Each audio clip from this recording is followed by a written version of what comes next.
Hey girl, welcome to the Get Your Guy Coaching podcast. My name is Anwar White, but you can just call me your own personal dating and relationship coach.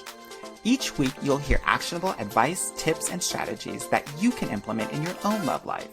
I'm talking about healing your heart, dating effectively, and understanding men so that you can, you guessed it, get your guy. Are you ready to level up your love life? All right, let's go. I never felt the way I do about anyone but you. Thank you so much for joining me today. I have a really special guest, a woman that I have been following for so long on Instagram because she is so amazing and so exciting and just is such a wealth of knowledge. I'm really happy to have her on my podcast because I know that she's going to be dropping gems, spilling all the tea. I had got my brownie, that paper towels ready for all y'all. And I'm just so excited to have Miss Fila Antwine. She is an award-winning life coach for women and the founder and creator of Sacred Self-Care Coaching Program. Fila, thank you so much for being here. Thank you for having me. I'm super excited. And you have such a soothing voice. Girl, you need to stop flirting with me. Love it. You better stop, girl. Love it. That's my time, in college when I had to do what I had to do on the phone to pay for the tuition, girl. Well, it works. Girl, we do what we got to do, girl. Girl, how are you doing? I'm well. I'm more than well. I am in harmony and I'm just happy to be here. I'm happy to have you. I really am. And I'm not saying that in the kind of Los Angeles, LA, let's have lunch kind of way. I'm really excited to delve in deep and to talk about all things sacred self-care, which you are. I call you self-care extraordinaire. And I love that. And I'm just so excited for everyone to get to know you and know everything about you. So why don't you talk a little bit about kind of your business and what you do and why it's so important to you? Sure. So what I do is I offer simple principles for sacred self-care and for creating a sacred self-care lifestyle. And what that really means is that I work with professional women, predominantly type A's, right? Yes. Like very strong, independent women who have not always given themselves the privilege to take care of themselves, right? It's something that they've seen as a luxury. But these are women who are used to working hard for what they want, who are dominant in their own lives, who are successful, who are accomplished. But in so many other facets of their life, they are also just overwhelmed and overworked. And so I come in sort of as this sacred self-care fairy godmother. Yes. And all of my self-care dust into the space and really teach them how to take sacred care of themselves, but in simple ways that easily fit into your life and lifestyle. And that's really important because I feel like when you're super busy, like both of us are, and I'm thinking about the women that I work with too, because I think it's a similar woman, you think that self-care has to completely transform the way that you live your life and that you have to take a lot of time to do it. But from what I'm hearing from you, there are ways to do it and to have it fit into your lifestyle. Absolutely, right? And it is always better to start out simple with anything that we're doing, because if it's too complicated, it's really not going to be sustainable. Right. Yeah. And that's just the truth of it. When you're like, I'm going to lose 45 pounds by next week, that's not going to happen. Right. What's going to happen is that you're going to gain an additional 10 because you'll be going so crazy that you'll just fall flat on your face. And so I'm all about the simplistic steps to self-care, the things that you can do on a daily basis, right? Like, how are you honoring yourself in honoring your emotions? How are you showing up for yourself and being true to what you want throughout the day? How are you saying no to the things that aren't bringing you pleasure and allowing more space for the things that you enjoy? And then on the deeper side of that, we also get into those emotional blocks and barriers, and we work on that as well. But it's really about what you're doing on a day-to-day basis to show up for yourself in a really sacred way. Yeah, I love that. Like I was saying before, I think we work with the same woman. But what I know about that woman is that she goes from 0 to 100. It's either 0 or 100, and there's nothing in between. So how do you help your clients slowly implement some of these amazing, even simple but transformational self-care routines or processes within their life? So one of the first things that we do when we're working together, of course, is, we dive into their story, whether that story is the story that others hear and see of them, or if it's just the story that they tell themselves. But we dive into that and I allow them room to kind of like be in their own bullshit for a little while. Right. Okay. You let them play themselves. Exactly. I let them play themselves. I let them sit in their mess and I let them go along with that. And then what I do is pull out all of the areas of failure, all of the areas of flaws, what I call the flaws, failures, fears, and fuck up stage. And really mirror back to them everything that they've shown me that needs to be repaired, resolved, or removed. And once you're kind of face to face with what you know you don't want to continue, who it is that you don't want to be anymore, they're generally softened up enough to allow me to come in and say, okay, this is how the process works. Yes. Does that make sense? Oh, yes, girl. We have to break down to build back up and to build up higher and higher to new heights. I get it. I do the same thing too. So I'm right there with you. Talk to me a little bit about, because self-care is, I think it's getting more and more popular now, but it hadn't really been that popular historically, right? So talk to me about, I guess, your process into getting into your own self-care and what your history was like, because I think it's a very specialized niche area that you're working with these women. Obviously super important and like game changing, but like, how do you even get into this realm of self-care? What's your story? Yeah, right. So, how long you got?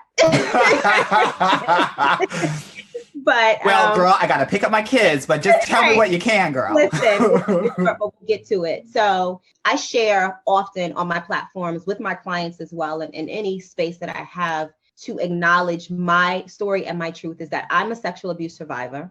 And so that experience informs so much of who I am, what I do, and how I do it. And I learned at some point through my adulthood and development in the relationship space that I was carrying my traumas with me. I was making trauma-informed decisions, and I was attracting men that we were becoming trauma connected and eventually trauma bonded. Right? Can you explain that? Because I feel like some listeners may have experienced it, but they don't know what it really is. Sure. Each of us has experienced some level of trauma in our lives. It could be something as small as like being teased on the playground to something as great and profound as like being sexually abused or being physically abused or abandoned in that way. And so when you are operating from an unconscious identity, where you are just living in your conditioning and not making intentional choices because you are unaware of the baggage and the trauma, you will attract energetically, spiritually, emotionally, people who either have similar traumas or whose traumas are complementary to yours, meaning that they can either help you to heal and to become aware, or they can deepen that hurt. Yeah. And most folks are unaware. So when both people are unconsciously operating from those trauma spaces, they hurt each other more, they inflict more trauma, and then it becomes this sort of vicious cycle, right? As opposed to you taking the time to self-reflect and say, here are some of the choices that I've made in my life, or here are some of the results that I've had that I don't want to repeat. And let me kind of think about why I make these choices and where that comes from. Yeah. But I wasn't at that place yet at that time. Right. Okay. Yeah. I'm there with you, girl. Right?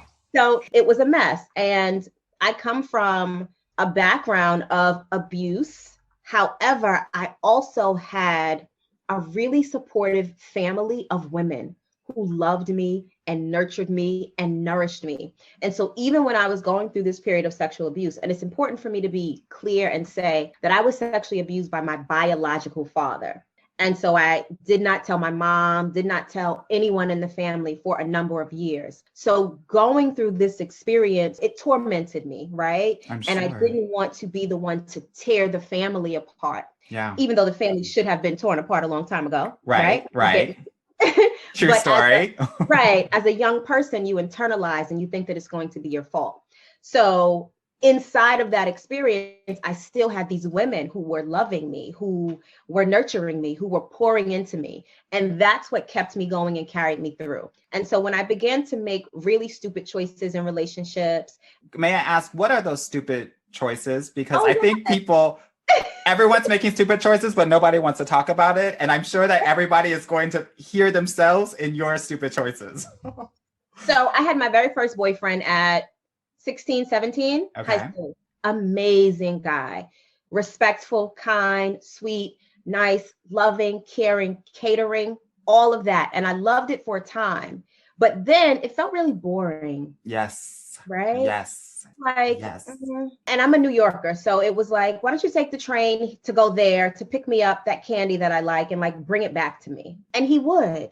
And I just began to kind of push the boundaries until I was just like bored with it, with the entire situation. And I wanted, you know, the bad guy. And for me, I am a Black girl from Queens who grew up in the crack era, 80s and 90s. And so the bad boys were the ones who were in the street and getting into trouble and just doing all sorts of things that were not conducive to any type of healthy relationship, lifestyle, life. Right.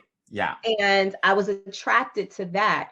And so I chose men who were living a little bit faster, who seemed more interesting, who like all of the girls liked, because that was an ego boost. Let me see if I can get him to want me, right? Over these girls. Yeah. And all of it was ego based because I was operating from a place of trauma, from a place of feeling like I wasn't worthy and like I didn't deserve. And so I made all of these choices as a way to feel wanted and loved when I was supposed to be giving that to myself. Yeah. Does that make sense? No, it totally does. So we've talked a little bit about self-care and sacred self-care, but I want you to kind of break it down for my listeners and just let them know, in your definition, what sacred self-care is. I discovered this during that process of growth and evolution, right? That when I was making choices that were not in my best interest, I was not making choices that were for my care. And I thought about what it meant to take care of myself, because at some point I found myself on the edge of the bed crying and hollering and all of these things about the heartbreak that I was experiencing again. And I decided to make a commitment to myself to only make choices that aligned with what I wanted. And so if what I wanted was to be in a loving, caring, passionate, monogamous relationship with a man who was respectful and kind and generous and considerate of me, then I needed to give those things to myself first. Yeah. I needed to become that partner to myself first. And so sacred self-care is about committing to yourself in a way where you prioritize your own needs and your wants, no matter who else is in the space, who else is in the picture, or who else comes into the room. It is the way that you uncompromisingly take care of yourself on the deeper levels, whether that means therapy or coaching or counseling, and on the really trivial levels of, I'm not going to answer this phone call. I'm going to put my phone on do not disturb. I'm going to go to sleep and I'm going to drink my water. And so it is a really holistic and comprehensive way to nurture yourself. And why do you think that women, specifically women of color, have such a hard time doing this, right? Because what you're just describing is the story of all of my clients, right? It's not this like singular, like individualistic issue. It is something that is across the board. So what do you think is going on there? So it's about our legacy of love, right? The lessons that we learned from those who raised us and from the environments that we grew up in. It's about the trauma and the oppression that we've experienced, which is still embedded in our DNA, right? We're passing on to our children, and we are not having the conscious, intentional conversations about how those things are impacting us now and have hurt us. And really, we haven't always had the luxury to take care of ourselves because we were too busy taking care of everybody else. That's right. That's it. The kids, the husband, the work. Right. And that's it. That's what it is. And for so long, women, and I believe specifically women of color and Black women to another level, have adopted the idea that what makes you a good woman is exhausting yourself for others, is sacrificing yourself for everybody. Right. It's like running until you completely hit the pavement and can't go anymore. And it's such a problematic ideology to have. I think it's toxic. Yeah. It is. Yeah. Yeah, it is. That's what it is. It is toxic. And we've been functioning in this toxic dysfunction for so long. And now we're finally coming out of that. And I think the more that we see women bravely take on the task of caring for themselves and opting into sacred self-care, more women are like, let me try that. Yeah. Yeah, definitely. I always think of it like treating yourself the way that you would treat your grandmother, right? Like there's something to be said. There's a different tone, there's a different feeling, there's a different white glove that you put on when you are engaging with your grandma, your granny, my dear, whoever it is, right? That it's like whatever you want, whatever you need, I'm going to protect her.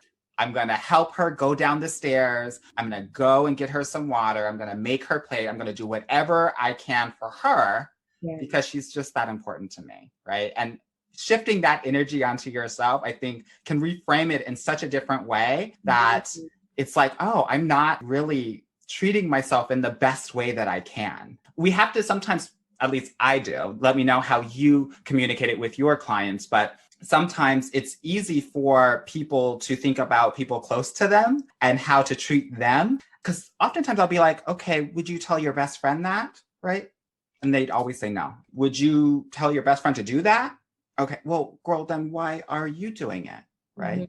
She's not better than you. She doesn't get to have a different level of life or experience. What do you tell your clients when they're having some issues when it comes to truly understanding sacred self-care? So first of all, that grandma analogy is really profound for me because I'm named after my maternal grandmother. And so a large part of my shift is because recognizing, carrying her name, carrying her energy, wanting to do her right. And so I absolutely think that that is amazing. I say that too because of the Black community, and she is like the pinnacle, right? She is the matriarch of the Black community. When mama's not doing right or daddy's not doing right, you know grandma's gonna always be there. Yeah, no, for sure, right? And it doesn't matter how tough like anybody in the neighborhood is. When they see a grandma, they're like, hey, Miss Brown, hey, That's how are right. you? Right? Yes, that's right. All that. So that is just great. But for my clients, I do something similar. However, the women that I work with are generally spiritually aligned or spiritually based, not always religious. And I'm not a religious woman, but I do have a spiritual connection. And so what I tell my clients is that the way that you honor God is by honoring yourself. Yes. Because you are the representation of that which is divine and beautiful and miraculous, right? You are the physical, the human component of that divinity. Yeah. And so when you dishonor yourself, you dishonor your God. And the way that you come back into alignment and the way that you be a good human and the way that you honor your spirituality and the divinity that you believe in is by honoring the creation of divinity that you are. Girl, I love that. If you're not listening to her IG live, you better get on her IG, girl. Give them your IG real quick, girl. Plug it real quick, girl. She is Fila, SHEISFILA. She is Fila. Come on over to the dark side. Girl, and it is the dark and the light side, girl, because she's going to be enlightening you.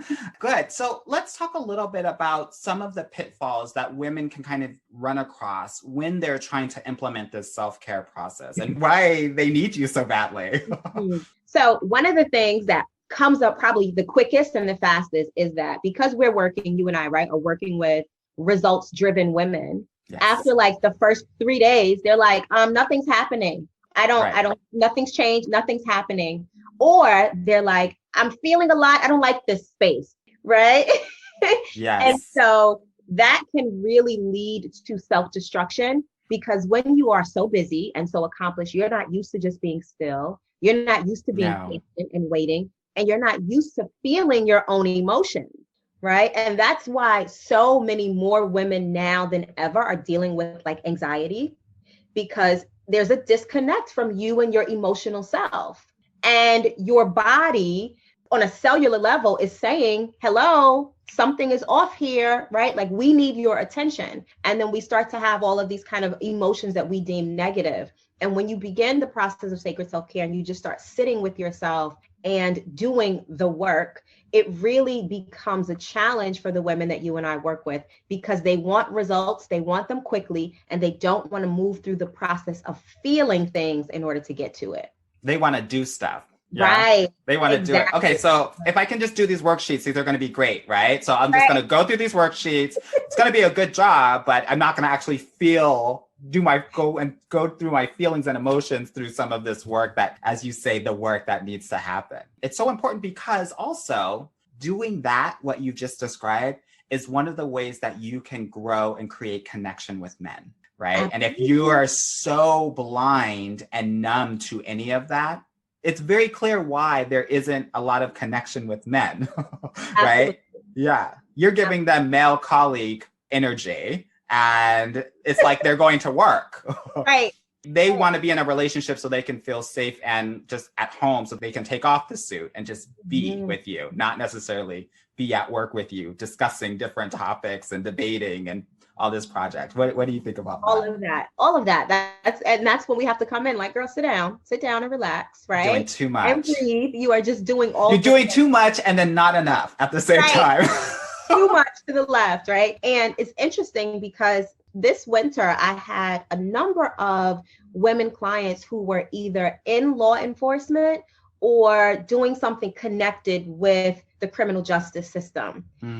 And it was just amazing to see them realize how they've been showing up because they're conditioned, right? They have to be tough and they have to be hard and you can't show any weakness and you can't show any signs of femininity at work. But you're at work more than you're at home. Right. And so now when you come back into the home space and in the relationship space, your energy is so confused that you don't know who to be and how to be. And they wind up just kind of battling in the masculinity and driving the men in their lives away. Right. I'm so glad that we're talking about this because part of self-care is really understanding your entire self. Because we all have masculine and feminine energies, right? And obviously maybe one of them is more dominant, but like we have to really embody our entire selves. And I think self-care, from what I'm hearing you say, is doing all of that.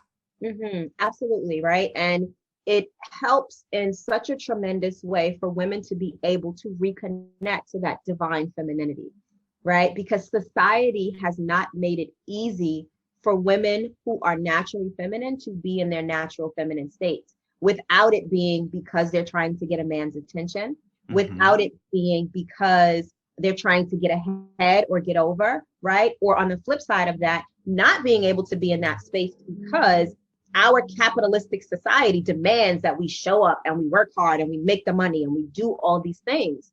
And so for so long, the energies have been suppressed in a way that's unhealthy. And some of them, have been forced on us. And we're forced to operate in this hyper masculine way. And when you're at work, you can't show any tears. Why can't I? Why can't I break down and cry if this is what I'm feeling right now?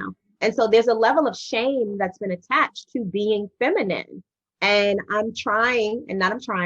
am doing the work. Yes, you are. Come back to that. Yeah, I totally think that's so interesting. And I say that because specifically Black women are conditioned not to feel their emotions, right? You better not cry, right? You getting your hair done. No, it doesn't hurt, right? You need to ignore the pain that you're feeling and just get this hair done. And you're not supposed to feel your feels. You're not supposed to do this. So to your point, there is a training that's involved with not being able to or discouraging any sort of feeling or emotion involved with just living your everyday life. Yeah. Absolutely. Right. And Black women and other women of color, specifically Black women and Latinas, have been over sexualized for so long. Right. And so if you want to be taken seriously, you want to make sure that you are not using your sexuality in any way. And you want to make sure that you are not showing up in a way that's deemed sexual. And then even when you are or previously have been sexually harassed in the workspace, you want to keep quiet about it. You don't want to feel anything about it. It's kind of just the dynamic of the space. And if I want to get ahead and do well, I just need to take it. Disgusts me. I hate it. Let's talk a little bit about what are the steps that one can take, right, to get themselves on a healthy self-care process? Because I know that we're all kind of run, do, as you were saying before, right? What are those first few steps that I can do and my listeners can do to start to at least get closer to a self-care process and routine? one of the first things that I would suggest, and I take my clients through this process at some point in our working together, is to just allow yourself that time to reconnect to your sacred self. And there's an exercise that we do. It's super simple. It's called the Trinity exercise, and it is a meditative exercise. It's not meditation, so you don't have to be great at quieting everything, but it's where you take 5 minutes a day to sit with yourself in a quiet space, and you ask each of the important parts of yourself: spiritual, emotional, and mental, right? What is it that I need most now? And you get into a really quiet space, you close your eyes, and you ask each of those parts of you what they need most now. And you listen for what comes up, right? And it really works. You will either hear the words, or you'll see the words, or you'll see images or pictures that will resonate with you and that will mean something to you. And then at the end of that, you bring your physical into it as well. And you just say, what is it that I need most now? And so that's bringing together the physical, the emotional, the spiritual, the psychological aspects of you. And you get to recognize what you're lacking. I have clients who do it and they're like, I really need rest and peace. Some people are like, I really need more pleasure. Others are saying, I need time to myself. And so these things will come up that make sense to you. And then I say, don't do anything, right? You come out of that space, you write those things down, and then you simply observe them. Yes. You don't have to rush to like, okay, let me give. Just be with it, sit with it, observe that. And then over the course of the next couple of days, you can challenge yourself to say, how can I give myself more of that? Whatever those things were that came up for you. And that's a really great place to start. Yeah, I love that exercise. So for my listeners out there, please implement this and then email me at anwar@getyourguycoaching.com and let me know what comes up for you and how amazing this exercise is for you. And then I'm going to share it with Fila and also share it on all of my other socials as well, just so that we can start to get into this process of just taking a beat, right? I'm so glad that you used the word observation, because that's such an important word that we don't necessarily do as often as we need to. One of the things that I find myself doing in my coaching practice is really encouraging my clients to just sit back and observe, right? Like observe what happens so that we can have a clear understanding, right? And be able to critically evaluate without anything else. Right. So I'm so glad that you were able to do that. And being able to do that with yourself, I think will help you in other relationships as well, not just with relationship to self. For sure. Right. And when you become clear on what it is that you need, I need more peace, more time, more pleasure, more love, more care, whatever it is.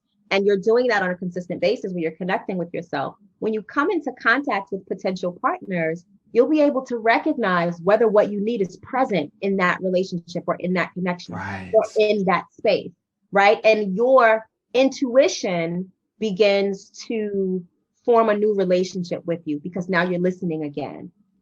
And so then it feels free to show up and it will begin to speak to you more. And you won't always have to go within and ask yourself what you need, because self will be like, girl, this ain't for us. No, not this, girl. Gone, girl. Right. But then it also breeds more confidence and trust. And so you just live in a whole new life after this. Absolutely. Yeah. Right. And I know that your listeners are similar to my clients and they're probably like, okay, but what are the steps? Right. What are the steps? Girl, what's first, second, and third, girl? Right. Give me the laundry list. Right. The to-do list. I want to give some practical steps as well. I love it, girl. Give it, girl. Right? Yes. So you want to operate in a way where you are being accountable. So you can just ask yourself, if the Trinity exercise and that kind of thing doesn't resonate with you, what is it in my life that I want to change or that I want to experience differently? And so when it comes to love and relationships, what is it that I want to experience, change, or create for myself in the way of love and relationships? Take some time to get clear on that. Write those things down. Right? Then you can implement what I call my 3 steps to transformation process. Simple. First, you get to be accountable for the role that you've played in the results that you have created and the experiences that you have had. And accountability looks like you saying to yourself, this is how I have contributed to this. No judgment, not wrong or right. right? This is how I have contributed. The next step is to be responsible, because responsibility is accountability in action. So what are you going to do now to be accountable to yourself and to the role that you've played? And then you can list out the things that you'll do differently, or the things that you'll do more of or less of. And then after the responsibility phase, it's about the intentionality. So I'm accountable to the choices that I've made and the mistakes. Now I'm being responsible to resolve those choices and those mistakes. And now I am being intentional to create the new results and experiences that I want to have. So accountability, responsibility, intentionality. And it seems like one could do this like in a journal entry, like a longer journal entry where you're just kind of writing these things out, maybe in one relationship, one situation where you need to really be clear about your accountability in that situation, your responsibility and your intentionality moving forward. Yeah. Absolutely. Journaling is the magic piece, right? You're literally casting these new spells over your life, and it is so important for you to write things down, right? You are the magic. Spells, girl. Yes, for the magic. Yes, for the spells, girl. Yes. I love it. I love it. Such great exercises. Please, people, do them. Let us know how they go for you, because ultimately we are here to serve you and we want the best for you. That's why we are talking our shit. That's why we are doing our do, because we want the best for all of you. So please implement these if they resonate with you. If you feel like, oh, this might be helpful for me.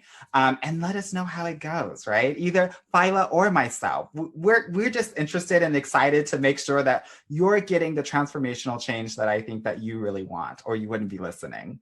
Right? Let's keep it real. That's why we're here. Okay, girl. So I ask all of my guests this, girl, but how did you get your guy? So I'm going to be fully transparent and honest and open, right? Please do. I got my guy by getting my shit together first. What did that look like?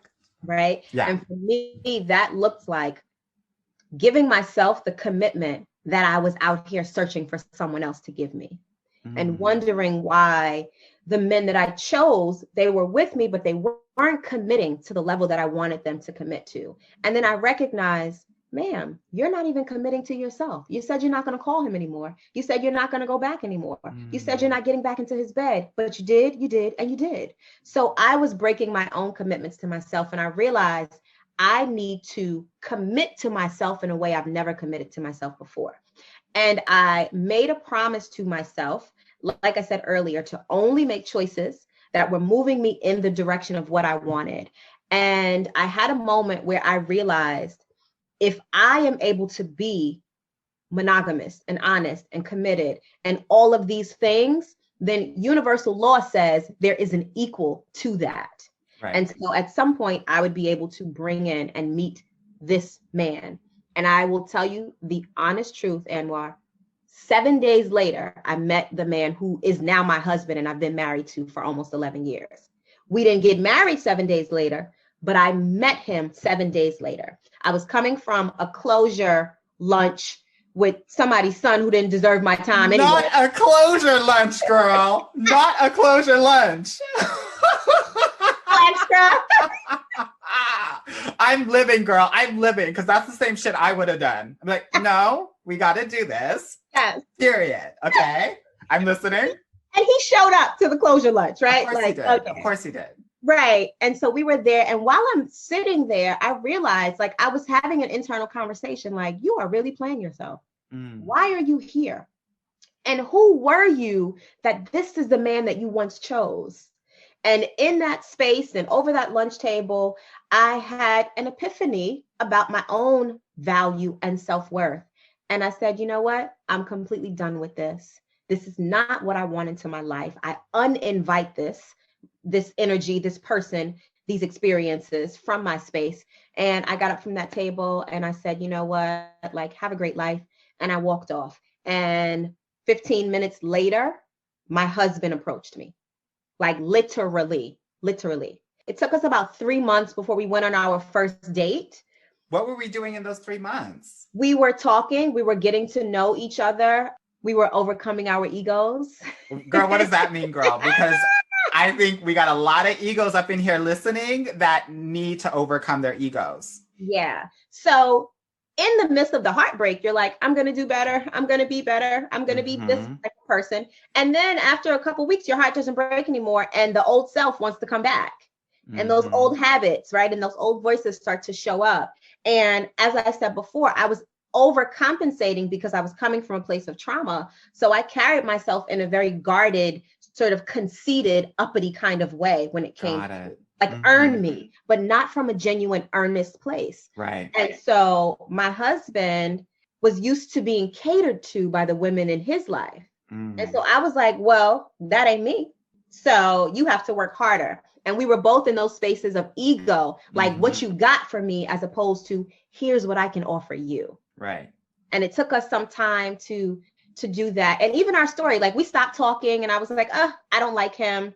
And then I have a really good friend. My husband's name is Jason. I have a really great friend named Jason who we grew up with, who does everybody's hair. My aunt was like, oh, I want a ponytail. Can you call Jason? And I'm like, oh, let me call Jason. And I called husband Jason instead of hair Jason. Yes, God. And I Yes, really mean that. Yes, yes, God. yes.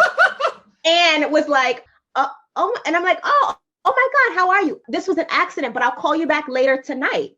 And he was like, an accident. Okay. And I'm like, I'll call you back later tonight. And so the time went and the night came and I thought about it because I had really liked him in the beginning and we had great conversations. And I thought about it, and this is absolutely true. I said, all right, I'm going to call him. And I picked up the phone to call him. And then my ego kicked in and I'm like, no, I'm not going to call him. And I put the phone down and the phone rang and it was him. Girl, I'm gagging over here, girl. Stop. And that was it. And now this is what, like 17 years later, 2 kids later, almost 11 years of marriage, businesses together, all of that. So the moral to the story is get over yourself Yes, yes. and allow yourself to be open to the possibility of something new. I love that. I love that so much. And now I got him. Girl, and again, hit that IG, y'all, because, girl, the photography that y'all do together, y'all are a beautiful couple. It is Thank you gorgeous so to much. see you. I'm like, this is hot. Y'all doing something. This is Thank good. you. I feel that energy. And I want to just ask really quickly, because it is so apparent that there is so much love and also passion between you all, right? Even now, after all of these years. So for my people that are in relationships, in marriages, what are your go-tos to make sure that that maintains itself throughout a relationship? So we absolutely have to communicate about it, right? Like just last night, because my husband's been so busy, I've been so busy. He said to me, I miss you, right? I feel like we're not spending enough time together. And I'm like, I didn't realize that, but you're right, because I've been so busy. He's been so busy. So having that opportunity to be vulnerable and open and communicate in honesty and say, hey, this is what I feel like I would like for us to do, or I miss this time that we spend together and we share together. Also, having the individual space to get what you need outside of your relationship and outside of your marriage. Like people are often like, my family is my crew and my husband is my best friend, and that's great. But you also get to establish yourself as an individual outside of that. Yeah. And that means that when you come in, you're 2 whole people. On the deeper level, both he and I have done like deep spiritual work. And so whether for you that means coaching or therapy or some creative outlet, but you need to be working on resolving the things that are emotionally blocking you. Because when you both do that separately, you'll be able to connect on such a deeper level when you come together and, have sex and have good sex. Yes, and God. have service sex where I'm giving to you and you're giving to me. And when you do that continually, it creates this energy where we want to please one another, not just in the bedroom, but in the entirety of the relationship. Yeah. And we got those big egos. So we want to look good and we want to take pictures and all that too. It don't go away. You just adjust. That's right, girl. That's right. Oh my God, Fila. I am so happy that you were here dropping gems, spilling so much amazing sacred self-care tea, girl. If my listeners need to get their self-care and most importantly, sacred self-care together, girl, how can they reach you? How can they connect with you? So I'm always on IG. I think IG is my favorite platform. So on Instagram at She Is Fila, you can come in and talk to me. I reply to my comments, my DMs, all of that kind of stuff. Take a look around. My website, if you wanted to schedule something, is filaantwine.com. You can find me there. And spell it out for them just so that they know how to spell it. Yes, because it's something, right? So Fila, F like flower, ILA, and then the last name is Antwine. So it's Ant, A-N-T, and Wine, W-I-N-E. Filaantwine.com, Instagram at She Is Fila, and across all other social platforms at She Is Fila as well. Oh my God, Fila, thank you so much for being here. I'm so happy we got to have this conversation. I think it's going to be so helpful for so many people to really be thinking about this in a whole new, different kind of way. So I'm just so happy that you've been here and have shared your amazing knowledge with us. I appreciate you and your openness and for allowing me to come into your space and share your platform with me. I absolutely love it. Thank you so much. You are so welcome, girl. All right, you heard it here first. Get into Fila's DMs. Ask her about her coaching program because she is changing lives and making amazing transformations, right? I feel like you can gain so much from the work that she does, the work that I do. And I think about these life coaches and dating coaches, just like dating, right? There are going to be people that you vibe with and there are going to be people that you don't vibe with. So you need to date your coaches. If I'm not your flavor, totally okay. Fila might be your flavor, right? So check her out, figure out what she's working with and see if it's a connection, right? So Fila, again, thank you so much for being here. And with that said, peace. Hey girl. Thank you so much for listening to the Get Your Guy Coaching podcast. If you like this episode and want to talk with me personally, please book a free consultation at www.getyourguycoaching.com/apply or subscribe and leave me a review wherever you listen to your podcasts. Talk soon.